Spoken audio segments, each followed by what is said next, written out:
Je veux ici dire une colère qui vibre, malgré la culpabilité de ne pouvoir le faire en arabe. Et j'ai beau tourner la question dans tous les sens. Le fait que ce que je dis, je le dis dans une langue aujourd'hui incompréhensible aux oreilles de mon grand-père, me donne un sentiment d'un voyage sans retour. Car l'exil n'est pas seulement géographique, il est surtout sensuel.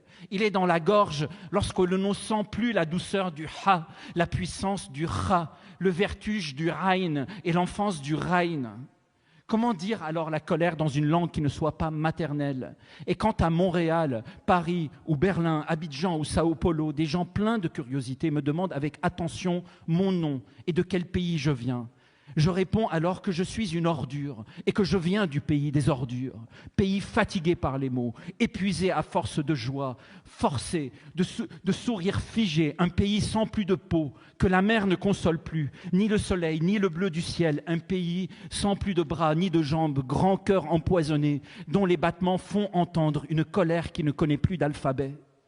Y a-t-il encore de l'espoir, me demandent les vieux sorciers comanches, qui en connaissent pourtant tout un rayon en matière de disparition et de chagrin. Et moi, je réponds toujours que l'espoir est dans le ventre des femmes enceintes de mon pays, car dans ce pays tremblant, on continue à faire l'amour tous les soirs, pas encore suffisamment hors mariage, pas encore suffisamment hors religion, mais il y a de plus en plus de Roméo et Juliette s'aimant au-delà des divisions, au-delà des noms de famille, des traditions, des conventions et des sidérations, des vagins recousus.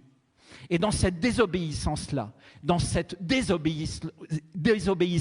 réside l'espoir de mon pays.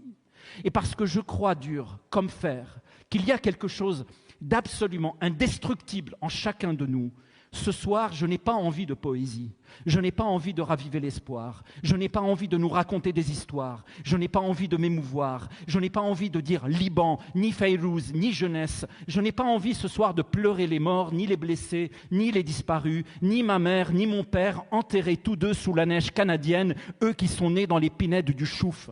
Je n'ai pas envie ce soir de dire Beyrouth, enseveli 1000 fois, relevé 1000 fois, ni envie d'évoquer la grandeur de l'art, ni le théâtre, ni la fierté, ni le blabla, ni le gna-gna, ni le hummus, ni le taboulé, ni le babaranouge, rien, c'est-à-dire rien, juste envie de nous demander, et maintenant que faisons-nous? Et maintenant que faisons-nous? Qui saura nous rassembler?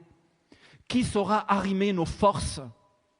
Qui saura additionner nos colères pour que nous en fassions quelque chose? Qui saura dire le mot juste pour nous redonner l'envie de renverser enfin et pour de bon et concrètement le chagrin et ensemble, tous ensemble?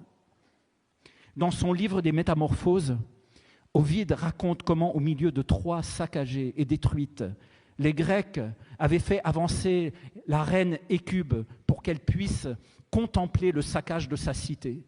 Et c'est alors qu'au milieu des cadavres des soldats troyens, Hécube aperçoit son dernier enfant, sa fille Polyxène, se faire égorger comme victime expiatoire sur la tombe d'Achille. Hécube reste muette de douleur.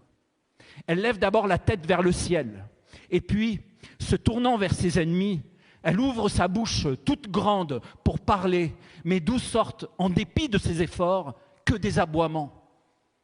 Alors ce soir, l'envie de me tourner à mon tour vers nos ennemis qui sont pourtant de notre sang et de notre langue, et de donner la parole à ceux qui n'ont plus de parole en moi, à ceux qui n'ont plus d'alphabet, qui n'ont plus rien d'articulé, sauf l'aboiement qui vient lorsque trop de violence finit par jeter le langage dans le labyrinthe des colères et des incendies.